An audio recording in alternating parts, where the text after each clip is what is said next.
It came from China, a piece of blue silk that lit up the room with its colours.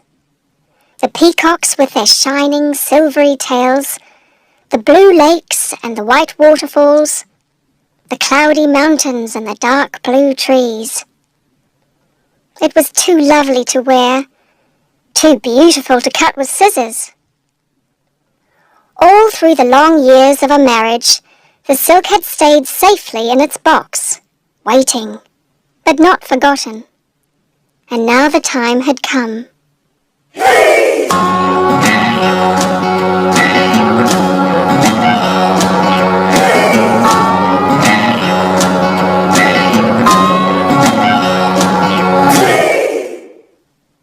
When Mr. Blackie became ill again that autumn, both he and Mrs. Blackie knew that it was for the last time. For many weeks, neither spoke of it, but the understanding was in their eyes as they watched each other through the days and nights. It was a look seen in the faces of the old and the very young, neither sad nor hopeless, just a quiet understanding. They accepted what was coming. It showed in other ways too.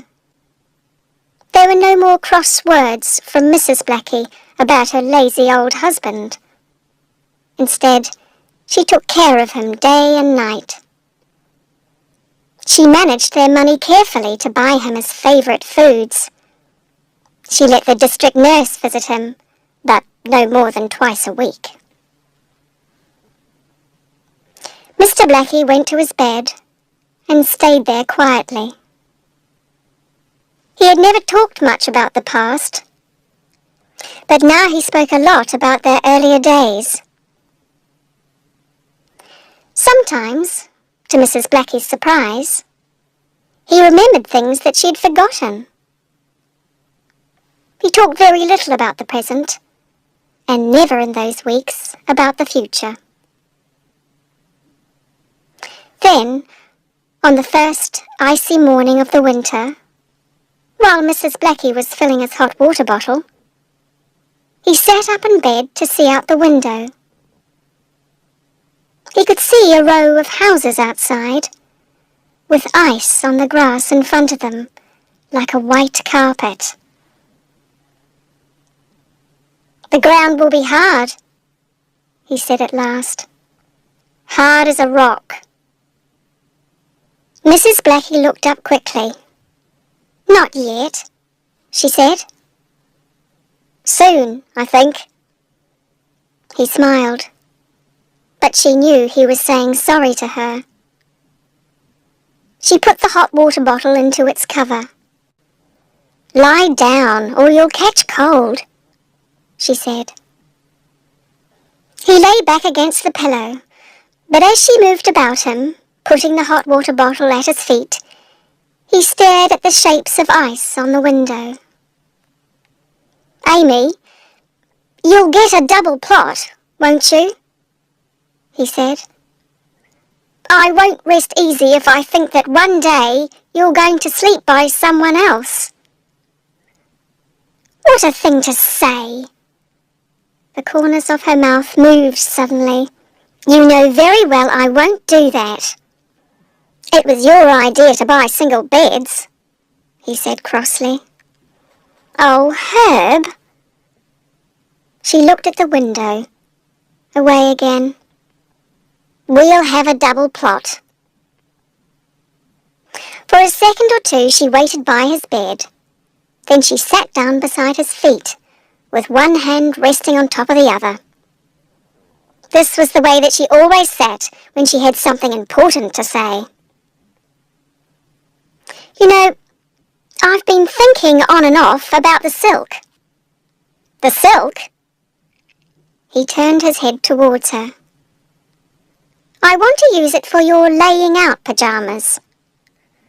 "No, Amy," he said. "Not the silk. That was your wedding present, the only thing that I brought back with me." "What am I going to do with it now?" she said.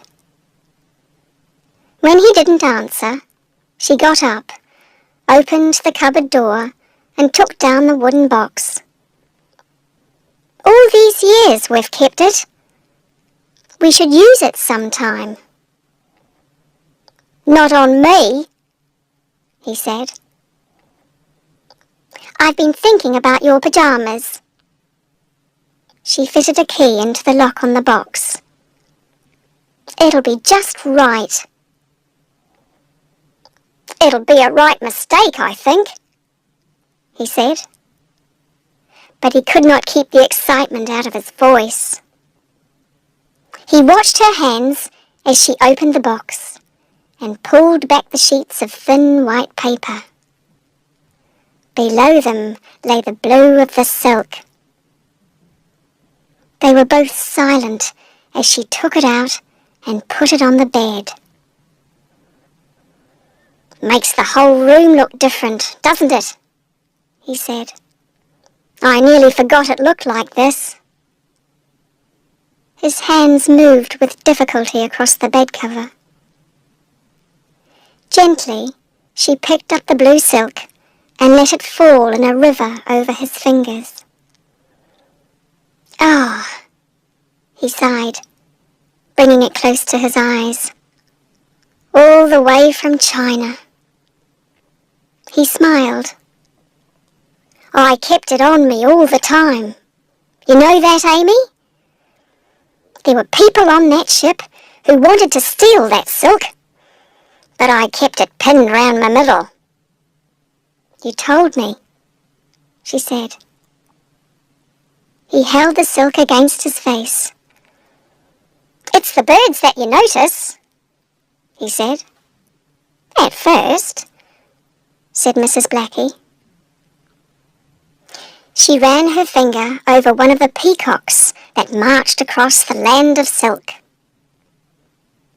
They were beautiful birds, shining blue, with silver threads in their tails. "I used to like them best, but after a while you'll see much more, just as fine, only smaller."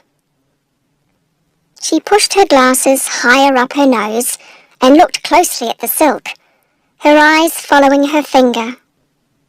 She saw islands with waterfalls between little houses and dark blue trees, flat lakes with small fishing boats, mountains with their tops in silvery clouds, and back again to a peacock with one foot in the air above a rock. "They just don't make anything as beautiful as this in this country," she said. Mr. Blackie held up the box, enjoying the smell of the wood. "Don't cut it, Amy. It's too good for someone like me." But his eyes were asking her to disagree with him. "I'll get the pattern tomorrow," she said. The next day, while the district nurse was giving him his injection, she went down to the store and chose the pattern from the pattern box. Mr. Blackie, who had worn boring pyjamas all his life, looked at the picture of the young man on the front of the packet and crossed his arms. "What's this? A Chinese suit? That's young men's clothes, not suitable for me," he said. "Rubbish," said Mrs. Blackie. "Modern rubbish," he said. "That's what it is. You're never putting those on me." "It's not your job to decide," said Mrs. Blackie. "Not my job? I'll get up and fight. You wait and see." "All right, Herb, if you really don't like it." But now he had won, he was happy. "Oh, go on, Amy. It's not such a bad idea. In fact, I think they're fine. It's that nurse, you see. The injection hurt." He looked at the pattern. "When do you start?" "Well, this afternoon." could pin the pattern out after lunch, I suppose. Do it in here, he said. Bring in your machine and pins and things so I can watch. She turned her head and looked at him. I'm not using the machine, she said. I'm doing it all by hand, every thread of it. My eyes aren't as good as they were, but nobody in this world can say that I'm not still good with my needle. His eyes closed as he thought. How long? Eh? Until it's finished. She turned the pattern over in her hands. Oh, about 3 or 4 weeks. That is, if I work hard. No, he said. Too long.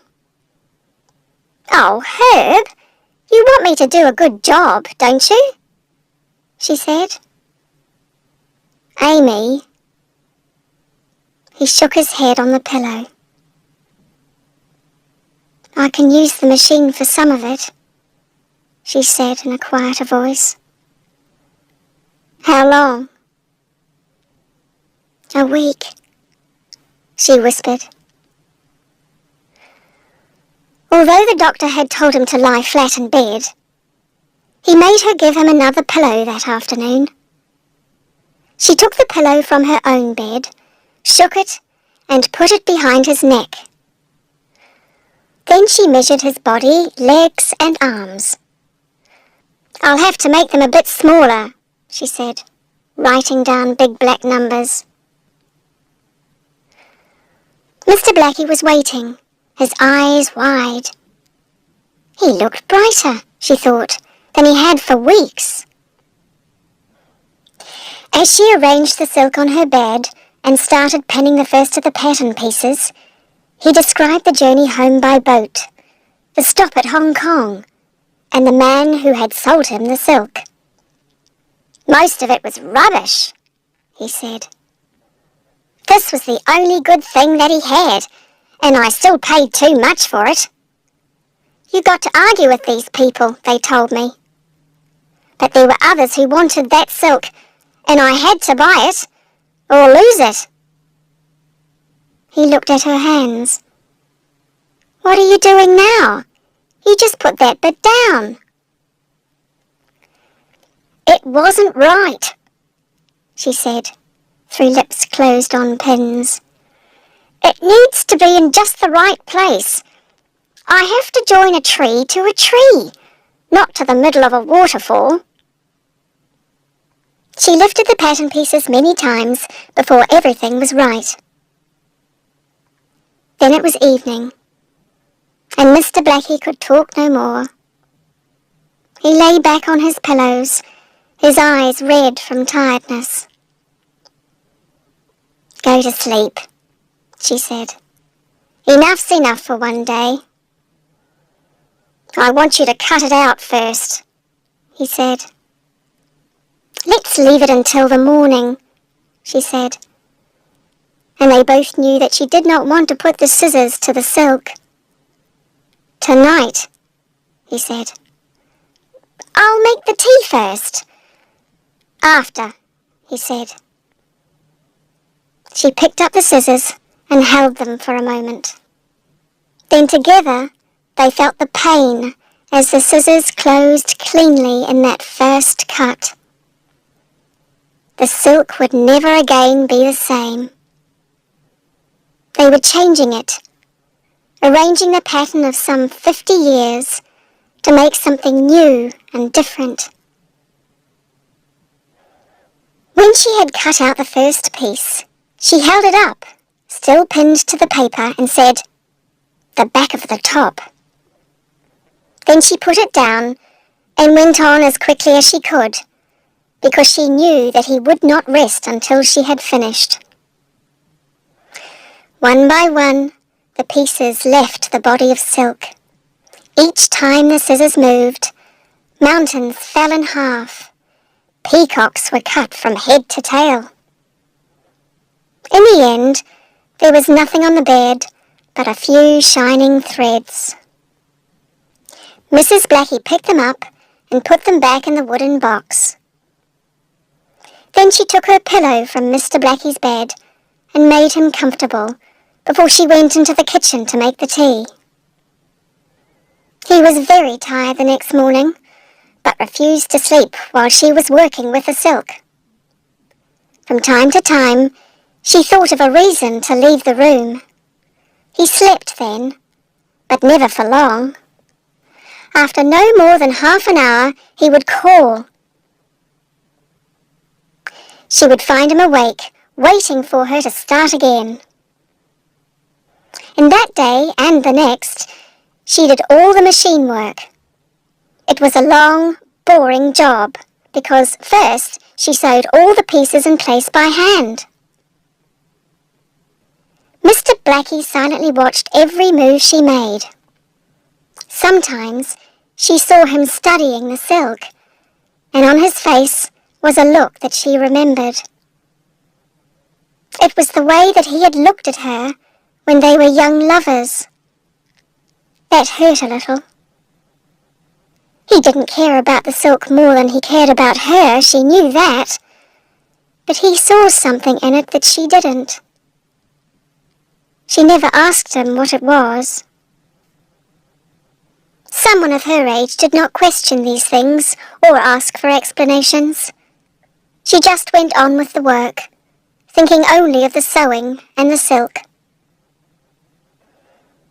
On the Friday afternoon, 4 days after she'd started the pyjamas, she finished the buttonholes and sewed on the buttons. She had had to work more quickly at the end. In the 4 days, Mr. Blackie had become weaker. She knew that when the pyjamas were finished and put back in the box, he would be more interested in food and rest. She cut the last thread and put away the needle.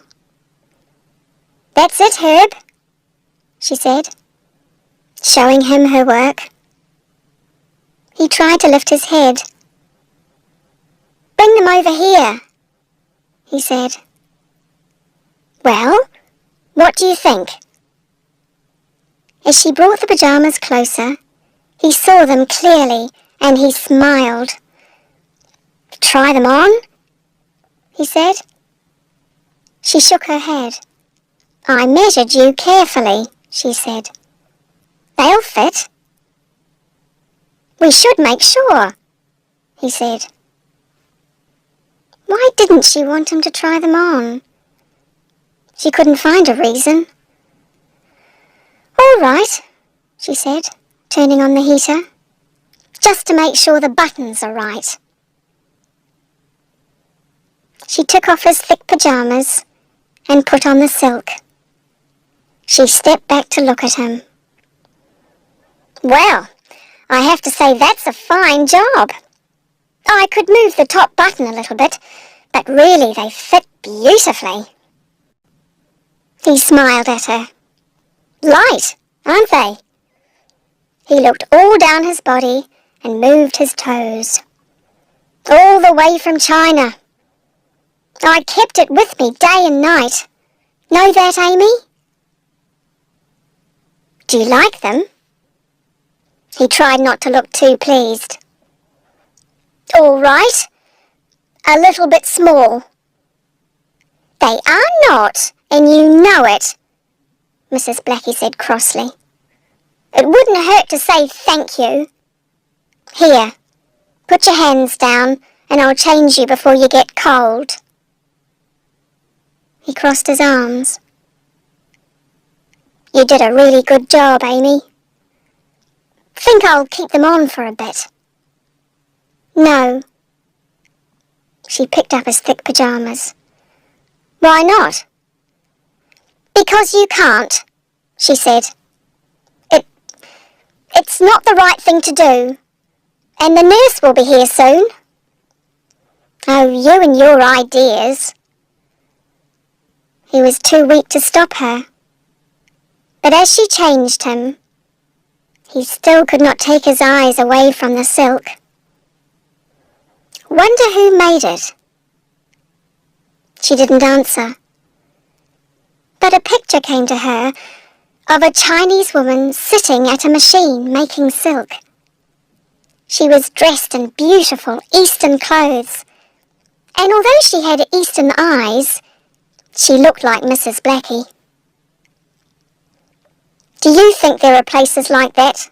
Mr. Blackie asked. She picked the pyjamas up quickly and put them in the box. "You're the one who's been to the East," she said. "Now, get some rest, or you'll be tired when the nurse arrives." The district nurse did not come that afternoon, nor in the evening. It was 3:30 the next morning when Mrs. Blackie heard the nurse's footsteps and the doctor's outside the house. She was in the kitchen, waiting. She sat with straight back and dry eyes, with one hand resting on top of the other. "Mrs. Blackie, I'm sorry." She didn't answer and turned to the doctor. "He didn't say goodbye," she said, her voice angry. "Just before I phoned. His hand was over the side of the bed. I touched it. It was cold." The doctor nodded. "No sound of any kind," she said. "He was fine last night."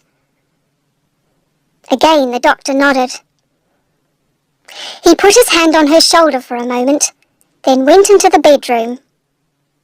A minute later he returned, closing his bag, speaking kindly.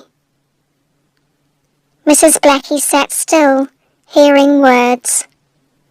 Peacefully. Brave. The words dropped onto her. They didn't seem to mean anything. "He didn't say goodbye."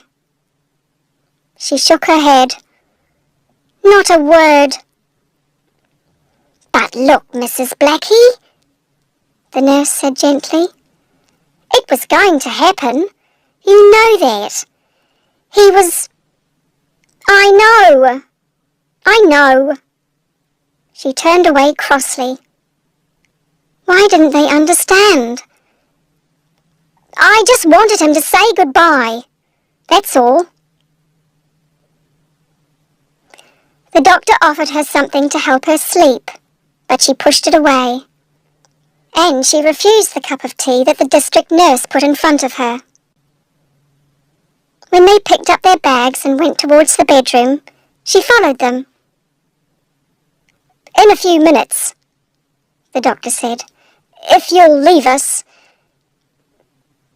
"I'm getting his pyjamas," she said. "I need to change a button. I can do it now."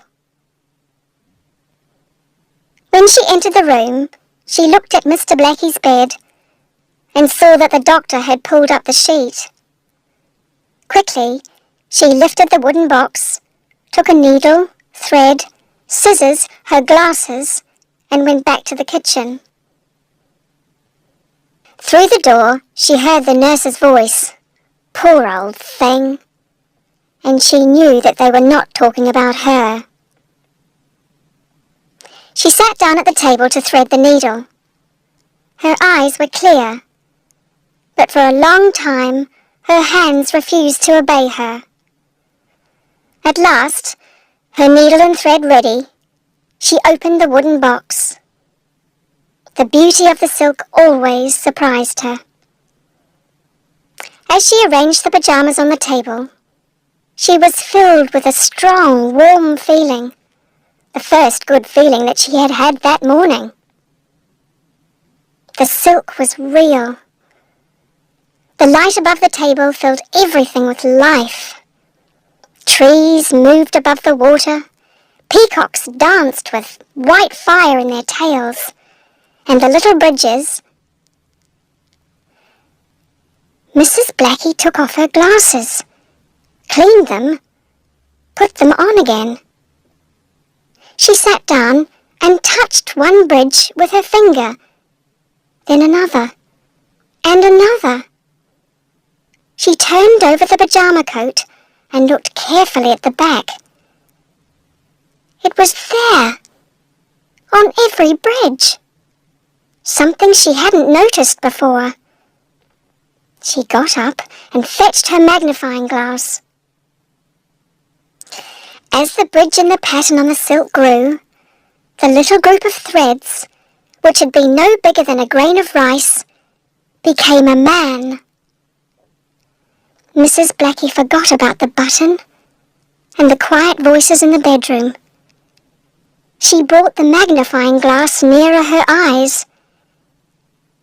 It was a man, and he was standing with one arm held out on the highest part of the bridge between two islands. Mrs. Blackie studied him for a long time. Then she sat up and smiled. Yes, he was waving. Or perhaps, she thought, he was calling her to join him.